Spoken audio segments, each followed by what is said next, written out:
Oi, pessoal, bom dia. Passando aqui para falar um pouquinho com vocês sobre as enquetes que eu coloquei aí, né? Os quiz, os exercícios sobre transitividade verbal. Muita gente colocou que não sabe as classificações da transitividade verbal. E a gente tem, na verdade, dois nomes para essa matéria, né? Que é transitividade ou predicação verbal, que vai tratar do comportamento dos verbos em relação aos seus complementos, né? Então, os verbos têm uma infinidade aí de especificações para eles, né? Eu costumo brincar que se a gente for falar de verbo, a gente fica um ano e não consegue esgotar tudo que a gente tem para falar de verbo, tá? Então, vim falar um pouquinho para vocês sobre, né, essa questão da transitividade verbal. Então, ela nada mais é do que essa relação de receber complemento ou não.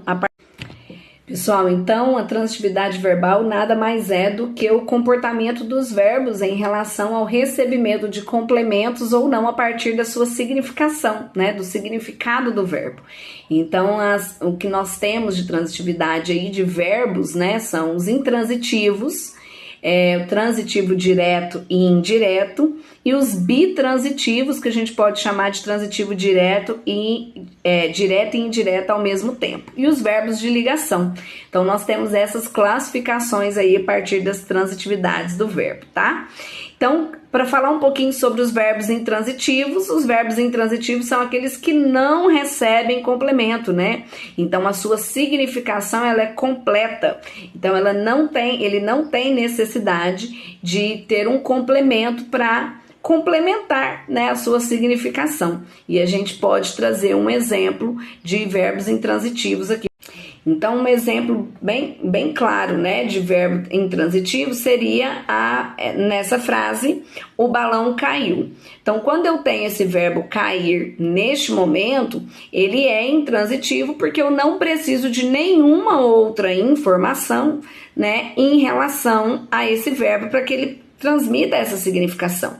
Então, se eu digo que o balão caiu, qualquer pessoa entende que, de fato, essa ação está completa, né? Esse balão caiu. O que pode acontecer com os verbos intransitivos é que eles podem vir acompanhados de adjuntos adverbiais, né? Então, se eu posso dizer que o balão caiu lentamente, o balão caiu rapidamente, o balão caiu ontem, o balão caiu hoje, e aí o adjunto adverbial, ele não é complemento desse verbo, né? Então, ele sozinho consegue transmitir. Diferentemente para os transitivos, e por isso o nome transitivo, porque ele transita, ele necessita de complemento, nós vamos ter o transitivo direto e indireto. Então, quer dizer, esses verbos eles vão necessitar, né, de um complemento para que a sua significação fique completa. Então, o transitivo direto, a gente vai tratar dele como aquele que recebe o complemento sem a presença de preposição. Então, por isso que a gente fala que ele transita diretamente. Um exemplo seria, Maria ama Carlos. Então, o verbo amar aí, quem ama, ama alguém. Então, eu não tenho preposição, portanto, o verbo amar necessita de complemento, mas sem preposição. O transitivo indireto, eu preciso de preposição. Então, eu falo que Maria gosta de Carlos, e aí a preposição apareceu, então, ele é um transitivo indireto. Na sequência, nós temos os verbos bitransitivos, né? Aqueles que nós chamamos também de transitivo direto e indireto ao mesmo tempo. Ou seja, eles vão necessitar de dois complementos. O verbo oferecer é um exemplo deles, né? Então, eu tenho Ana ofereceu livros a Carlos. Então, quem oferece alguma coisa a alguém, e aí a preposição aparece no objeto indireto. Então, esse é o bitransitivo.